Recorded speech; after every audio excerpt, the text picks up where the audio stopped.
저희는 지금 이제 이번 달부터 레위기 말씀을 공부하고 있습니다. 어제 우리 조 목사님께서 소제에 관한 말씀을 잘 전해 주셨고, 오늘은 이제 제사의 종류 5가지 중에서 세 번째, 바로 번제, 소제, 화목제, 오늘 화목제에 대한 말씀을 살펴보도록 하겠습니다.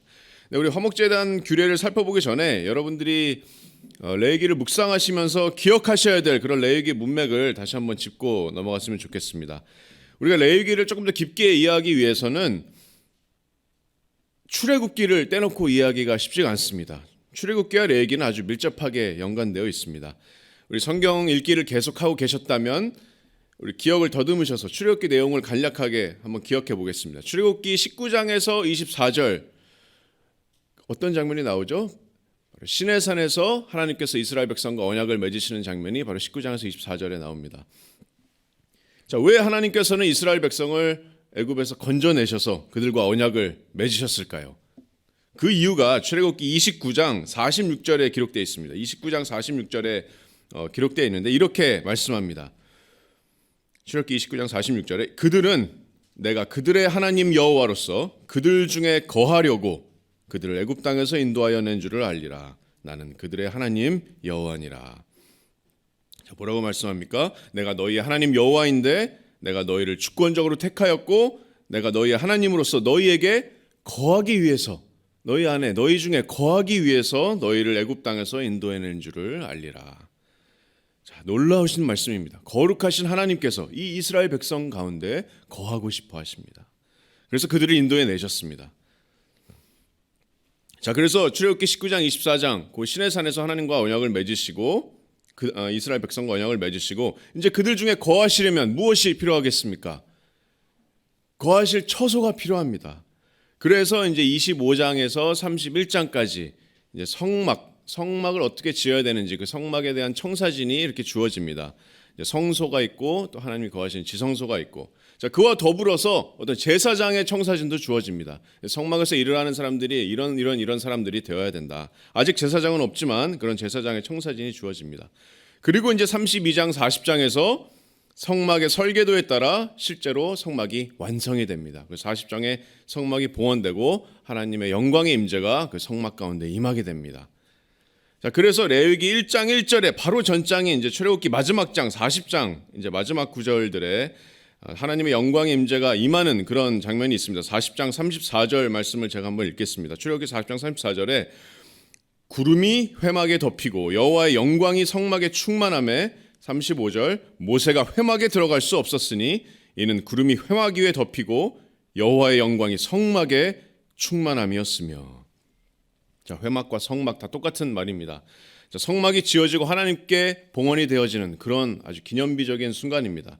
하나님의 놀라운 영광의 임재가 그 성막 가운데 임하면서 출애굽기가 끝이 나는데 끝난 것 같지만 지금 끝이 나는 것 같지 않습니다. 왜냐하면 아직 제사장의 어떤 청사진들만 주어졌고 제사장이 아직 임명되지도 않았고 성막은 지어졌는데 그 성막 가운데서 하나님께 어떻게 나가야 되는지 그런 방법도 주어지지 않았습니다. 그래서 출애굽기를 잘 읽으시다가 끝날 때 궁금해 하셔야 됩니다. 아, 이게 지금 다 끝난 것 같지가 않은데 후속 내용이 있어야 될 것 같은데. 자, 그래서 바로 이 레위기가 출애굽기 다음에 오는 것입니다. 아직 끝나지 않았습니다. 하나님의 영광의 임재가 이 성막에 나타난 지 얼마 되지 않아서 레위기 1장 1절에 하나님께서 모세를 부르십니다. 그것이 레위기 1장 1절입니다. 여호와께서 회막에서 모세를 부르시고 그에게 말씀하여 이르시되, 이것이 레위기 1장 1절입니다. 자, 모세는 회막에 들어갈 수가 없었습니다. 왜냐하면 구름, 회막 위에 덮이고 여호와의 영광이 성막에 가득했기 때문에, 충만했기 때문입니다. 시내산에서 하나님의 그런 십계명도 받았던 모세가 40일 동안 하나님을 독대했던 그 모세가 성막에 발을 들어놓을 수조차 없을 만큼 그런 압도적인 하나님의 영광의 임재가 성막의 그런 봉헌의 현장에 임했습니다.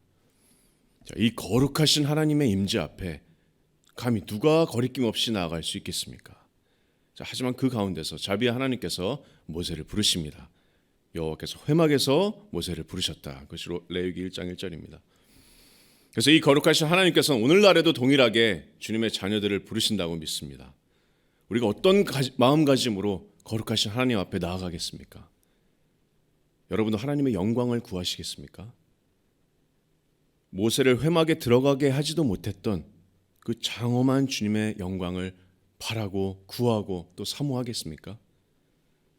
그 영광의 하나님을 바라고 또 하나님과의 영원한 교제를 사모하는 것, 만약에 그것이 여러분의 열망이라면 이 레위기가 지루하지 않은 책으로 여러분께 다가올 것입니다. 오늘날도 하나님께서는 자신의 자녀들을 그 귀한 교제의 자리로 부르시는 그 은혜를 베푸십니다. 모세에게도 그랬고 이스라엘 백성에게도 그랬습니다. 왕께서 그들 가운데 거하길 원하셨고 그들을 부르십니다. 자, 그러면 왕께 나아가려면 그에 맞는 예법이 필요합니다. 그냥저냥 내가 마음대로 나가는 것이 아닙니다. 그 예법이 바로 레위기에 나오는 제사법입니다. 그래서 그 제사법들은 그 이스라엘 백성들의 죄를 덮고 거룩하신 하나님 앞에 나아갈 수 있을 그런 길을 열어두신 하나님의 은혜라고 생각하시면 됩니다. 이것이 바로 레위기입니다. 그래서 레위기 1장에서 7장까지 성막에서 하나님께 나아가는 그런 방법인 제사법이 이제 기록되어 있고, 자 8장 9장에서는 그 제사법이 완성이 됩니다. 그리고 제사장이 실제로 임명이 됩니다. 그래서 9장에서는 아론이 첫 제사를 이제 드리게 됩니다. 제사장으로 임명이 되고 첫 제사가 봉헌이 되는데, 그때 이제 성막에서 임하셨던 것처럼 하나님의 영광이 동일하게 임합니다. 그래서 출애굽과 아주 동일한 패턴입니다. 성막의 청사진이 주어지고 완성이 되고 봉헌이 되고 하나님의 영광이 임하고, 제사법이 주어지고 또 제사장 임명이 되고 제사가 완성이 되고 하나님의 영광이 임하고, 레위기 9장에. 자, 레위기에서는 그리고 시간과 공간의 변화가 거의 없습니다. 그래서 여전히 지금 이스라엘 백성들은 시내산 아래에서 하나님께 어떻게 나아가야 될지 모세를 통해서 지금 듣고 있습니다.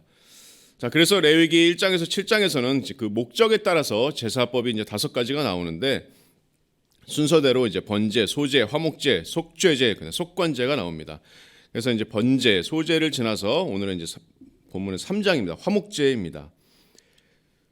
자, 어제 말씀에서 소제의 히브리어는 뭐라고 여러분 배우셨죠? 소제의 히브리어는 민하입니다. 민하. 그 의미는 뭐라고요? 선물입니다. 하나님께 드리는 선물. 하나님께 드리는 감사의 제사가 바로 소제였습니다. 자, 그렇다면 오늘의 화목제라는 단어의 그 히브리어 원어는 우리가 아주 잘 아는 단어입니다. 여러분이 아주 잘 아시는 단어.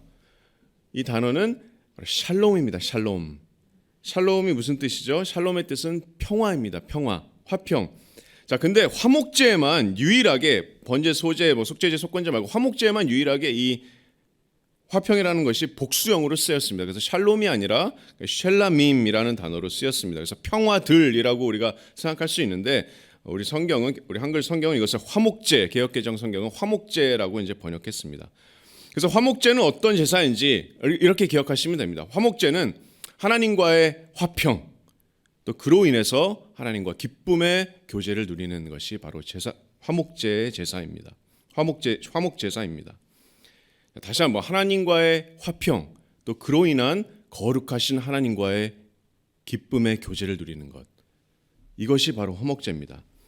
죄로 인해서 깨어진 하나님과의 관계가 회복되고 그로 인해서 하나님과 교제를 즐거이 누리는 것, 또 거기서 더 나아가서 화목제만의 중요한 특징은 나뿐만 아니라 다른 사람들도 이 축복을 같이 향유하는 것입니다. 같이 더불어 누리는 것입니다. 이것이 화목제에만 포함된 특별한 정신입니다.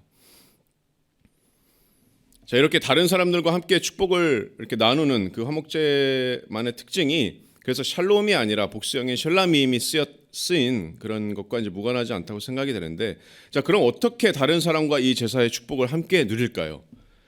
자, 이것은 이제 화목제만이 가지고 있는 그런 특별한 요소들을 통해서 이렇게 살펴볼 수 있습니다. 그래서 먼저 제가 대략적으로 화목제가 가지는 다른 제사와는 다른 그런 특징을 먼저 말씀드리겠습니다. 자, 여러분, 화목제를 제외한 그런 번제나 소제나 속건제나 속죄제의 제사물은 보통 이제 화제로 드려지게 되는데, 불로 이제 태워서 드려지게 되는데 거의 남는 것이 없습니다. 자, 그리고 조금 태우지 않은 그런 남은 것들이 조금 어느 정도 있다면 그것들은 제사장들이 다 가져갑니다. 자, 근데 화목제는 다릅니다. 화목제는 어쨌든 제물을 드린 그런 일부만 제사장에 드려지고 나머지는 거의 다 제사를 드린 사람이 대부분 가져갑니다. 화목제만이 가지는 특징입니다. 그래서 화목제에서 바쳐지는 그런 소나 양이나 염소, 그 중에서 일부 가슴이나 오른쪽 뒷다리 정도만 제사장에게 주고 나머지는 전부 다 제사를 드린 사람이 그대로 가져갑니다.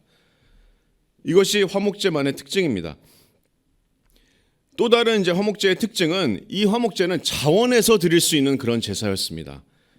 자, 다음 주에 우리 7장에서 더해지는 화목제의 규례의 말씀들을 보면서 더 자세히 살펴볼 테지만, 자, 화목제는 자원에서 드릴 수 있는데 어떤 경우에 드릴 수 있냐면 내가 하나님께 감사하고 싶을 때 감사제로 드릴 수 있고, 또 내가 하나님께 서원을 할 때 그때도 드릴 수 있고, 또 마지막으로 내가 그냥 자원해서 하나님께 드릴 때 화목제를 드릴 수가 있습니다. 여러분, 광야에서는 개별적으로 가축을 도축하는 것이 금지되어 있습니다. 레위기 17장에서는 분명하게 하나님께서는 가축을 도축하는 것을 금지하고 계십니다. 그래서 이스라엘 백성들이 만약에 내가 오늘 고기를 먹고 싶다, 자, 그렇다면 무슨 제사를 드려야 되겠습니까? 화목제를 드려야 됩니다. 화목제를. 다른 제사에서는 고기가 남을 수가 없지만 화목제는 다릅니다. 그리고 또 화목제는 자원에서 드릴 수 있는 제사이기 때문에 오늘 고기를 먹고 싶다, 그러면 화목제를 드리면 됩니다. 근데 놀라운 것은 여기서 하나님의 놀라운 지혜와 자비와 또 은혜가 있습니다. 자, 나중에 이제 7장에서 화목제에 덧붙이는 규정에 이제 여기 보시면 화목제를 드리는 원칙을 이제 말씀하시는데, 자, 화목제의 경우에 만약에 화목제를 내가 드리는 성격이 감사하다, 감사로 드린다 하면은 그 제물을 그날 다 먹어야 됩니다. 그리고 서원이나 자원하는 경우에는 그 제물을 이튿날까지 먹을 수 있습니다. 자, 근데 만약에 그것을 셋째 날까지 먹는다면 그것은 죄가 됩니다. 하나님께서는 그것을 철저하게 정죄하시고, 만약에 셋째 날에 내가 그것을 먹는다면 그 사람은 백성 중에서 끊어진다, 이렇게 7장에서 경고를 하십니다. 자, 그럼 예를 들어서 내가 감사제로, 화목제로 하나님께 소를 바쳤다. 자, 그럼 하나님의 규례에 따라서 그것을 그날 다 먹어야 됩니다. 소를. 여러분, 소 한 마리 하루에 다 먹을 수 있으세요? 엄청나게 많은 양이죠. 자, 그래서 이 규례를 범하지 않으려면 그럼 어떻게 해야 되겠습니까? 사람들을 다 초청해야 됩니다. 다른 사람들을 다 불러야 돼요. 가족, 노비, 이웃, 친구들까지 다 불러야 됩니다. 그래서 이 화목제는 축제의 성격을 띠고 있는 것 또한 화목제만의 특징입니다. 축복의 어떤 나눔과 즐거움을 위해서, 그래서 하나님께서 세심하게 정하신 그런 규례인 것입니다. 그래서 소나 양이나 염소로 암수 구분 없이 화목제는 전부 다 드릴 수가 있습니다. 자, 근데 이제 번제에는 우리가 비둘기도 화제로 이렇게 태워서 하나님께 드리는데, 자, 화목제는 비둘기로 드릴 수 있을까요? 없을까요?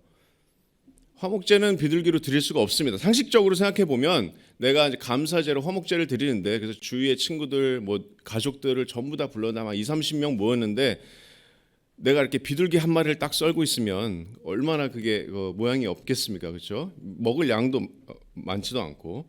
그래서 화목제는 비둘기로는 드릴 수가 없습니다. 오직 소나 양이나 염소, 이렇게 자신의 형편에 맞게 이렇게 드릴 수 있습니다. 이것이 이제 대략적인 화목제만이 가지고 있는 특징입니다. 자, 그래서 이제 화목제가 어떤 제사라고 말씀드려서 다시 한번 말씀드리면, 화목제는 하나님과의 화평, 또 그로 인해서 거룩하신 하나님과의 기쁨의 교제를 누리는 것, 이것이 바로 화목제의 제사가 가지는 특징입니다. 또한 이것은 더불어 누리는 것입니다.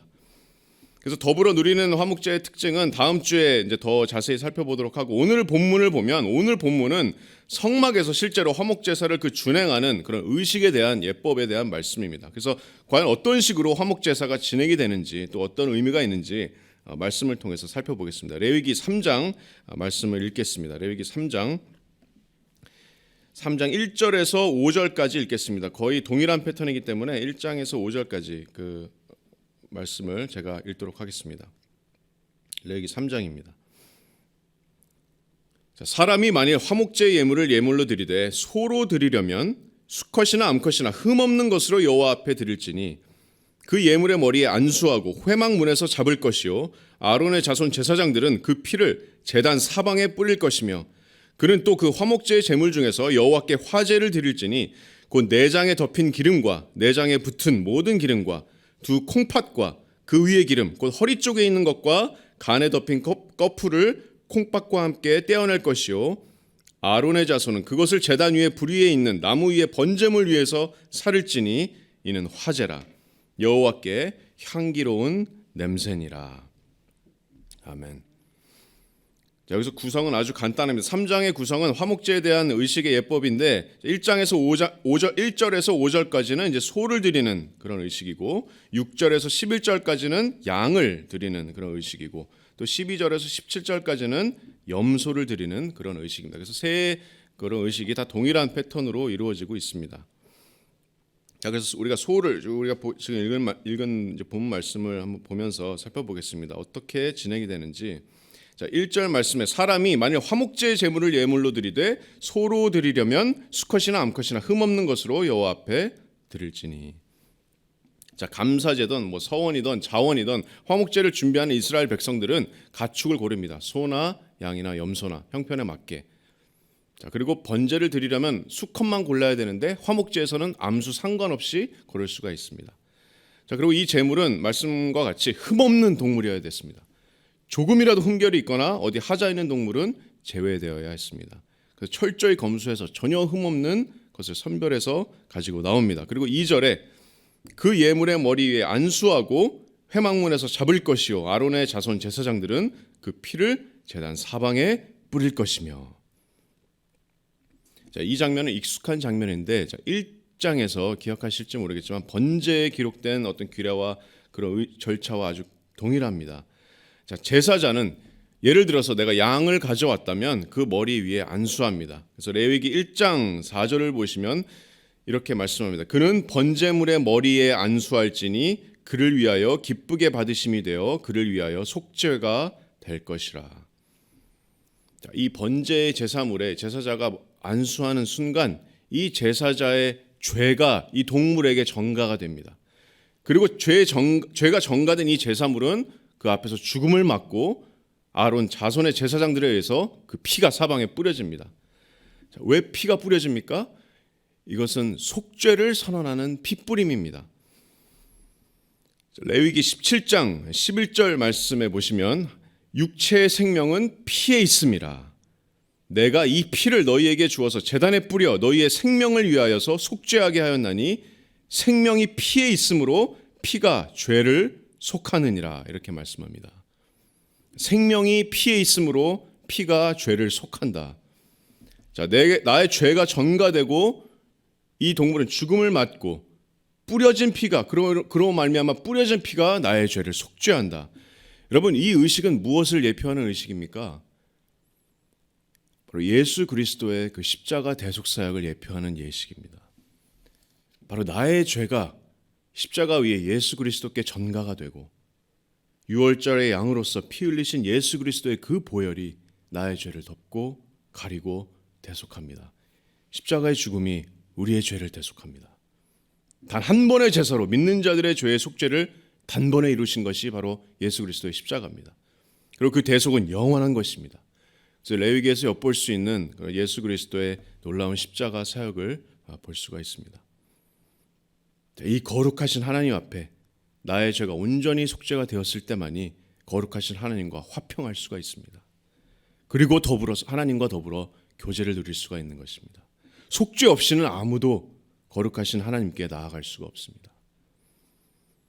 그래서 사도 바울이 고린도후서 5장 20절에서 그러므로 우리가 그리스도를 대신하여 사신이 되어 하나님이 우리를 통하여 너희를 권면하시는 것 같이 그리스도를 대신하여 간청하노니 하나님과 화목하라. 너희는 하나님과 화목하라. 그래서 하나님과 화목하셔야 됩니다. 아직까지 하나님과 화목하지 않으신 분 계신다면 하나님과 화목하셔야 돼요. 하나님과 화목하는 길은 내 죄를 깨닫고 내 죄를 회개하고 돌아서서 십자가에서 믿는 자들의 죄를 대속하시고 장사된 지 사흘 만에 부활하신 그 예수 그리스도를 믿는 것입니다. 이 예수 그리스도를 믿음으로 하나님과 화목하게 될 수 있습니다. 그것이 사도 바울이 간청한 것입니다. 너희는 하나님과 화목하라. 왜냐하면 화목하지 않는다면 그 결과는 영원한 파멸이기 때문에 영원한 멸망이기 때문입니다. 그래서 계속해서 우리가 레위기 3장으로 돌아와서 3장 3절과 4절을 보겠습니다. 실제로 이제 화제로 태워지는 그런 화목제물에 대한 부위에 대한 규례가 나오는데 3절에서는 그는 또 그 화목제물의 제물 중에서 여호와께 화제를 드릴지니 자, 내장에 덮인 기름 또 내장에 붙은 모든 기름과 두 콩팥과 그 위에 기름 허리 쪽에 있는 것과 간에 덮인 꺼풀을 콩팥과 함께 떼어낼 것이다. 이렇게 3절과 4절에 말씀합니다. 자, 화제는 제물을 드리는 방법인데 화제는 이제 불로 태우는 겁니다. 자, 불로 태우는 이제 화제를 드릴 텐데, 자, 화목제는 다른 제사와는 다르게 오직 기름과 콩팥만 떼서 화제로 드립니다. 자, 9절에 보시면 양의 경우에는 이제 미골, 척추의 끝에서 빼낸 기름진 꼬리도 이제 떼서 화제로 드립니다. 자, 그래서 기름과 콩팥만 이렇게 따로 빼는 이유가 뭘까요? 이것만 이렇게 번제로 드리는 이유가 뭘까요? 아마도 화목제는 내가 서원해서 자원해서 이렇게 드리는 제사이기 때문에 아마도 가장 최상의 것을 하나님께 드린다라는 의미가 있을 수 있습니다. 자, 기름은 지금 우리가 흔하게 얻을 수 있지만 그 당시에는 가장 고기의 귀한 부분이었고, 그래서 하나님께서는 3장 17절 오늘 본문 17절 말씀에 모든 기름은 여호와의 것이다 이렇게 말씀하십니다. 최상의 것입니다. 고기에서 나오는 최상의 것, 기름은 모두 다 여호와의 것입니다. 또 콩팥은 어떻습니까? 콩팥이라는 이 단어는 아주 흥미로운 단어인데, 자, 콩팥은 욥기 19장 27절에서는 이제 마음이라는 단어로 번역되기도 합니다. 그리고 이제 시편 139편 13절에서는 이렇게 말씀하네. 주께서 내 내장을 지으시며 나의 모태에서 나를 만드셨나이다. 이렇게 말씀하는데, 여기서 내장이라고 번역된 단어가 바로 여기에 있는 콩팥이라는 단어와 동일한 단어입니다. 그래서 이 단어는 비유적으로 사용돼서 존재의 가장 깊은 곳, 영혼 같은 표현으로 사용되기도 합니다. 왜냐하면 이제 동물의 주검을 해체하게 되면 가장 마지막에 등 뒤에 가장 깊숙한 곳에 있는 것이 콩팥이기 때문입니다.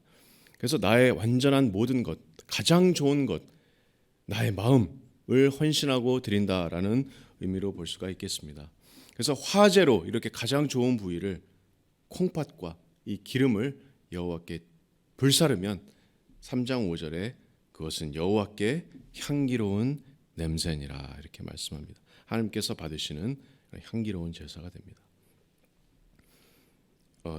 지금 이제 1절에서 5절은 소에 관한 예식이었고, 이제 양과 염소도 동일한 패턴으로 이렇게 진행이 됩니다. 이것이 바로 실제 성막에서 행해진 화목 제사법이었습니다. 특별히 이제 제사장들이 알아야 될 그런 규례들이었습니다.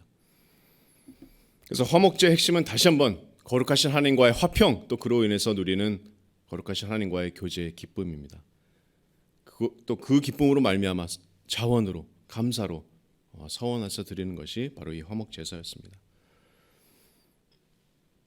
사랑하는 성도 여러분, 그래서 저와 여러분은 이제 주 예수 그리스도의 그 십자가 대속으로 말미암아서 죄로 인해서 우리가 하나님과 원수되었던 그런 깨졌던 관계가 완전히 화목하게 되어서 이제는 하나님과 우리 사이에 화평함이 있습니다. 화목이 있습니다. 그리고 거기서 멈추지 않고 이제는 그 하나님과의 놀라운 교제가 있습니다. 놀라운 사귐이 있습니다. 그것이 요한일서 1장 말씀입니다. 레위기 3장 오늘 본문 11절은 제단 위에 불사른 이 화목제사는 여호와께 드리는 음식이니라 이렇게 말씀합니다. 이 말씀은 하나님께서 음식이 필요하시다는 말씀이 아닙니다. 이 말씀은 하나님과의 교제를 의미합니다. 그래서 사도 바울은 고린도전서에서 너희가 우상의 제사를 드리면 그것은 귀신과 교제하는 것이다. 그래서 그것을 그 많은 말씀을 볼 수 있는데, 그래서 여호와께 드리는 음식이라는 것은 하나님과의 교제라는 의미입니다. 그것이 바로 화목제의 정신입니다. 여러분 정말 하나님과의 교제를 사모하십니까? 자비로우시고 또 은혜가 많으신 하나님께서는 택하신 이스라엘 백성에게 그러셨던 것처럼 지금 동일하게 우리에게도 하나님과의 교제의 길을 열어놓으셨습니다. 저와 여러분은 이제 화목제를 드릴 필요가 없습니다. 하나님이신 예수께서 직접 이 땅에 오셔서 십자가 위에서 우리를 영원한 화목제물로 자신을 드리심으로 하나님과의 화평을 또 하나님과의 교제의 길을 열어주셨습니다. 그래서 이제 우리는 하나님의 영광의 임재를 바라고 누리면 되는 겁니다. 예배를 통해서 또 기도 생활을 통해서 또 매일매일의 삶 가운데 성도와의 교제를 통해서 하나님과의 교제를 누리는 것입니다. 또 그리고 그 교제의 축복을 다른 성도들과 함께 나누는 것입니다. 이것이 바로 화목제의 정신입니다. 로마서 5장 1절과 2절 말씀으로 말씀을 맺겠습니다. 로마서 5장 1절 말씀은 이렇게 말씀합니다. 그러므로 우리가 믿음으로 의롭다 하심을 받았으니 우리 주 예수 그리스도로 말미암아 하나님과 화평을 누리자. 또한 그로 말미암아 우리가 믿음으로 서 있는 이 은혜에 들어감을 얻었으며 하나님의 영광을 바라고 즐거워하느니라. 아멘. 하나님의 영광을 바라고 즐거워하면서 다른 성도들과도 그 축복을 함께 나누는 우리 사삼침내교회가 되었으면 좋겠습니다.